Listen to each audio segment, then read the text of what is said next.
Bienvenue à tous. Focus Actu a pour invité aujourd'hui M. Amédée Kouakou. Le pensionnaire de l'Université de Toulouse 3 en France est l'actuel ministre de l'Équipement et de l'Entretien routier. Bonjour Monsieur le ministre. Bonjour. Que recherche ce brillantissime docteur ingénieur en génie civil dans l'arène politique, là-bas où tous les coups sont permis? Je voudrais vous remercier. Vous savez que vous avez parlé de mon parcours déjà professionnel. Je suis d'abord ingénieur des travaux publics avant d'avoir fait un doctorat en génie civil. Et lorsque vous avez ce parcours, vous êtes un homme de développement. Et le développement ne peut pas se faire en dehors de la politique. Parce qu'il faut faire de la programmation, de l'ensemble des activités. Et je pense que nous sommes entrés en politique déjà au niveau local. Comme vous savez, je suis maire de la commune de Divo.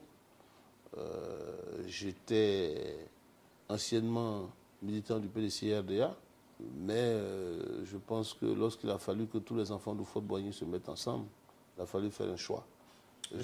On va venir à cette question. Non, je vais laisser moi, c'est important. Okay. Alors donc, je suis rentré en politique pour travailler pour mon pays. Vous savez que le pays a besoin de développement. Et il faut confier donc la charge du pays à des gens qui ont de l'expérience, à des gens qui ont fait une formation, qui sont adaptés. Et je pense que dans mon domaine, j'ai toutes les qualités donc, pour pouvoir aider notre pays, aider nos populations à aller de l'avant. Ok. Vous l'avez dit tout à l'heure, vous n'êtes pas que ministre, vous êtes aussi maire de la commune de Divo. Comment gérez-vous ces deux fonctions, ministre et maire? La ville de Divo est une ville qui a plus de 100 000 habitants. Donc, j'ai 6 adjoints au maire. On peut gérer une mairie par délégation. Donc, il y a un maire résident. Mais c'est bon quand même d'avoir un mandat local. Ça nous permet donc d'être au contact des populations, de prendre en compte les préoccupations des populations, de ne pas être déconnecté des besoins donc, de nos populations. Mais au-delà de cela, je suis ministre de la République en charge de l'équipement. Vous savez que les routes et les ponts sont les premiers éléments même pour le développement, donc pour atteindre l'émergence. Vous savez que tous les pays qui sont développés ont une infrastructure routière avec des ponts et ainsi de suite qui sont très développés. En tant que ministre de l'équipement, notre rôle auprès du président de la République et du Premier ministre Amadou Gon Coulibaly, c'est de travailler sur les plans d'aménagement du territoire, notamment à Abidjan, la capitale économique de notre pays, aussi à Yamoussoukro, qui est la capitale politique, et aussi bien dans toutes les villes d'intérieur. Monsieur le ministre, dans la presse ivoirienne, une affaire défraie la chronique. Amédée veut retourner au PDCI. Qu'en est-il exactement? Oh, vous savez que, à votre première question, vous avez dit qu'en politique, on raconte beaucoup de choses. Que fait un ingénieur dans ce milieu? Je pense que aujourd'hui, les gens peuvent raconter ce qu'ils veulent. Moi, personnellement, je suis RHDP par conviction. Et je vous avais dit, je suis un ingénieur. Nous, ingénieurs, on ne va pas à gauche, on ne va pas à droite. Moi, je suis RHDP par conviction. Je sais pourquoi je suis au RHDP. Je suis au RHDP parce que je suis pour l'ensemble, que tous les Ivoiriens se mettent ensemble. Vous savez, le président Alassane Ouattara est le digne héritier du président Houphouët-Boigny. Et quand le président Houphouët-Boigny était là, au temps du PDCI, il y avait tout le monde dans le PDCI. Les gens du Sud, les gens du Centre, les gens du Nord, les gens de l'Ouest, tout le monde était dans le PDCI-RDA. Mais à la mort du président Houphouët, le PDCI n'est resté que pour une partie, pour les populations du Centre. Les gens du Nord sont allés au RDR, les gens de l'Ouest sont allés à l'UDPCI. Mais ça, ce n'était pas fait pour une bonne entente entre l'ensemble des Ivoiriens. Mais je pense que grâce au président Alassane Ouattara, une bonne partie des populations du centre, les populations du nord, les populations de l'ouest ont décidé de se mettre ensemble à travers donc, le RHDP. Donc moi, qui suis un agent de développement, j'ai accepté donc d'adhérer donc à ce parti et nous sommes dedans par conviction. Donc les gens peuvent raconter ce qu'ils veulent.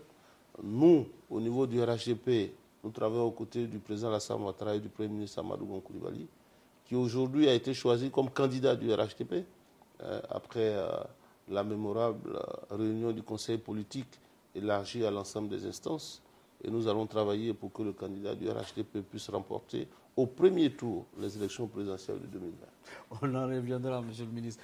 Comment vivez-vous dans votre fort intérieur la distance qui sépare finalement aujourd'hui le PDCI et le RHDP, votre nouvelle famille politique? Alors, je vais être clair avec vous. Quand vous parlez du PDCI, je ne sais pas de quel PDCI vous parlez. Parce que le PDCI dont le président Henri Konan Bédié est le président. Ça, c'est le PDCI de Daoukro. Parce que moi, je suis du RHDP, je viens du PDCI RDA. Alors, dans le PDCI RDA qui était là, il y avait deux tendances. Il y a une bonne tendance qui était prête donc à aller au RHDP. Et il y a une tendance qui a refusé d'aller au RHDP. Alors, la tendance qui a décidé d'aller au RHDP, nous sommes le PDCI du Fort-Boigny. Donc, le PDCI de Yamoussoukro. Et ceux qui ont refusé d'aller, moi, je pense que c'est le PDCI de Daoukro. Donc, nous, qui sommes au RHDP, nous étions PDCI fiers de l'être, mais aujourd'hui, nous nous sentons très, très, très, très bien au RHDP. Vous savez, lorsque je donne souvent des exemples simples pour que les populations comprennent. Vous savez, lorsque le président Fouet était là, lorsqu'on dit PDCI RDA, le PDCI RDA, quand le président Fort-Boigny était là, ce n'est pas le PDCI RDA actuel. L'exemple le plus simple pour que vous compreniez, je vais prendre une image simple. Si vous voulez boire du vin, moi je suis baoulé, chez nous les baoulés, on boit du vin Valpierre. Le vin Valpierre, j'ai dit aux parents, je veux bien savoir, est-ce que c'est la bouteille de vin qui s'appelle le vin, ou c'est le liquide qui s'appelle le vin? Alors, si vous voulez boire du vin, si je mets du vin dans une bouteille de bière, et si je mets de l'eau dans une bouteille de vin, si vous avez bien envie de boire du vin, vous allez boire de l'eau, vous allez boire du vin qui est dans la bouteille de bière. Vous n'allez pas boire de l'eau qui est dans la bouteille de vin. Donc ce n'est pas la bouteille de vin qui s'appelle le vin, c'est le liquide qui est dans le vin qui s'appelle le vin. Donc il se retrouve dans la bouteille de bière. Donc aujourd'hui, ce qui se retrouve dans le RHDP, c'est le PDCI Koufo-Boigny a laissé. Là-dedans, vous avez des gens du centre, vous avez des gens du nord, vous avez des gens de l'ouest, vous avez des gens du sud. Mais lorsque vous prenez l'autre liquide qui est dans la bouteille qu'on appelle donc PDCI RDA, ce n'est pas le liquide Koufo-Boigny a laissé. Donc vous voyez, c'est une très belle image pour vous montrer que nous sommes au RHDP, qui est le vrai PDCI RDA que Koufo-Boigny a laissé, où tous les Ivoiriens sont ensemble, mais dans l'autre PDCI que nous appelons le PDCI de Daoukro, que nous respectons d'ailleurs. Vous savez, le président Bédié, c'est notre papa, à qui on doit beaucoup de respect. Mais il a décidé de faire un chemin qui est opposé donc au nôtre. Vous savez, c'est lui qui a indiqué le chemin du RHDP. Vous savez, je dis souvent à nos parents, lorsque vous êtes avec votre père qui vous indique un chemin, vous le suivez, vous pensez que c'est le bon chemin, vous êtes sûr que c'est le bon chemin. Vous arrivez à un carrefour, votre père, il est âgé, il vous dit, allons-y à gauche, alors que vous êtes ses enfants, vous dites, ah papa, le vrai chemin, c'est tout droit, alors qu'à gauche, si vous allez vous perdre. Si vous dites à votre père, allons-y tout droit, je pense que ce n'est pas une injure. Nous pensons aujourd'hui que le président Bédié, qui est notre papa, il se trompe. Nous, notre objectif, c'est de tout faire pour qu'il puisse donc rejoindre son jeune frère, le président Alassane Ouattara, pour qu'on puisse construire donc le RHDP, qui porte le nom du président Fort-Boigny, qui est nous, eux, c'est leur père, nous, c'est notre grand-père. Donc, pour qu'on puisse continuer à travailler ensemble pour le bonheur des Ivoiriens. Je vais m'adresser maintenant à Monsieur le ministre de l'Équipement et de l'Entretien routier. La voirie ivoirienne sous le régime du président Ouattara est enviée et citée partout, en Afrique et même dans le monde. Pouvez-vous nous faire un bref bilan depuis que vous êtes en charge de ce département? En tout cas, je voudrais vous remercier. Vous savez que je vous ai dit à l'entame de cet échange qu'aucun pays ne peut se développer si vous n'avez pas une infrastructure qui donc soutient donc le développement. Ça veut dire quoi? À Abidjan, si vous avez une voirie qui n'est pas correcte, si vous habitez les deux plateaux et que vous mettez 2 heures ou 3 heures de temps dans les embouteillages pour arriver au plateau, parce que les routes, il y a des trous partout dans les routes, parce que les routes ne sont pas suffisamment larges, parce qu'il n'y a pas d'ouvrage, vous voyez que ce sont des pertes importantes. C'est pour ça que le président de la République le Premier ministre Amadou Gon Coulibaly ont décidé donc de mettre en place un programme ambitieux pour le développement de la voirie, d'une part, mais aussi pour les routes nationales. Les routes nationales sont les routes qui relient deux villes et aussi pour un plan pour le développement des autoroutes. En ce qui concerne Abidjan, vous voyez que le premier pont d'Abidjan a été terminé en 1957, le deuxième est terminé en 1970, mais le troisième pont a été terminé en 2014, c'est-à-dire 44 ans plus tard. Sous l'aide du président Ouattara. Donc aujourd'hui, nous sommes en train de construire le pont de Yopougon, qui est donc le 4e pont qui est en construction. Vous voyez juste, il y a un 5e pont qui est en train d'être fait pour enjamber la baie de Cocody. Il y a plusieurs projets de contournement de la ville d'Abidjan parce qu'il faut pouvoir éviter les problèmes de congestion, donc de trafic. Parce que quand il y a de la congestion, on perd beaucoup de temps pour arriver au travail.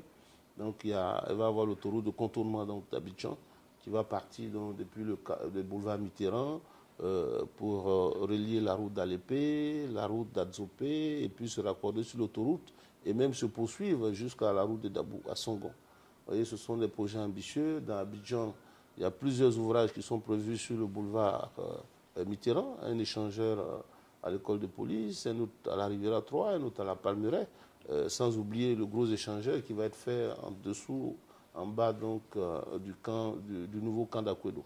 L'élection présidentielle est prévue le 31 octobre 2020. Il se dit tout au RHDP que vous allez gagner un coup KO. Quelles sont les raisons qui vous permettent d'affirmer cette assertion? Vous savez, pour aller à une élection, il y a un bilan. Depuis que le président Alassane Ouattara est là, nous connaissons le bilan de la Côte d'Ivoire.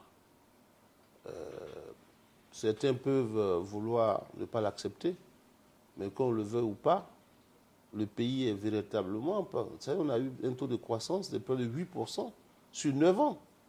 Il y a très peu de pays qui l'ont fait.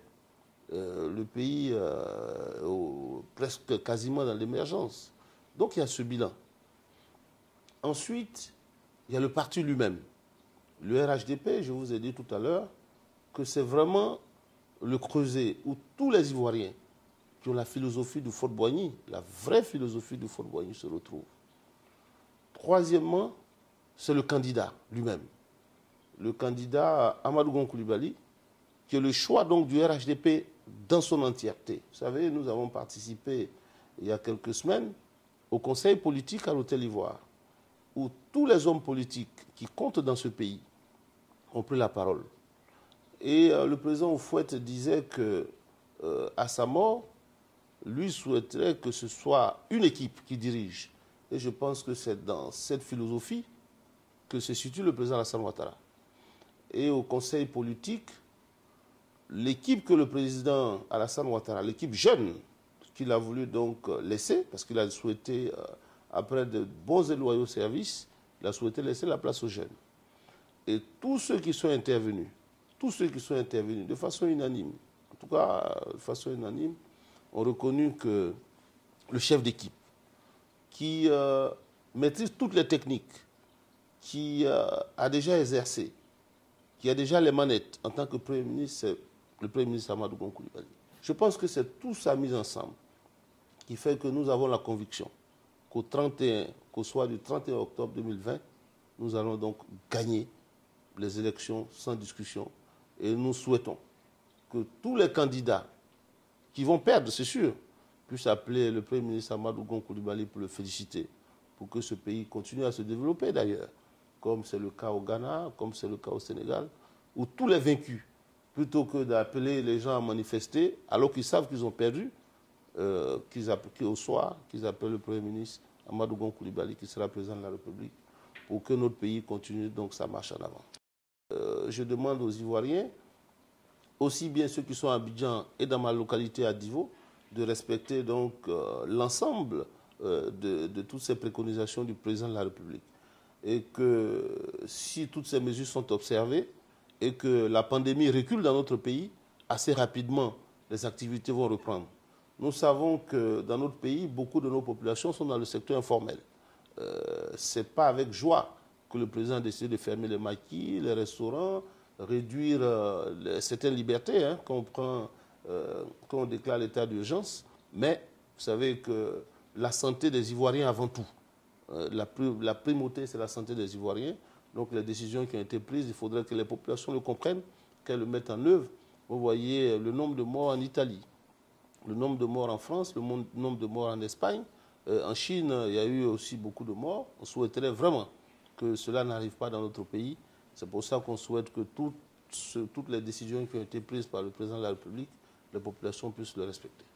C'est avec un ministre conscient des enjeux et défis à relever aussi bien dans son ministère, dans sa commune à Divo que nous avons rencontré. Il est RHDP et il le reste.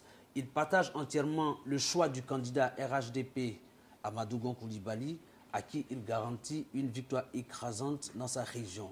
Concernant le coronavirus, il demeure très optimiste quant à son éradication totale, eu égard des mesures prises par le gouvernement de Côte d'Ivoire, en comptant bien évidemment sur la discipline du peuple ivoirien. Merci, Monsieur le ministre, de nous avoir reçus. Vous faites bien d'être toujours HDC TV. Merci. Merci beaucoup.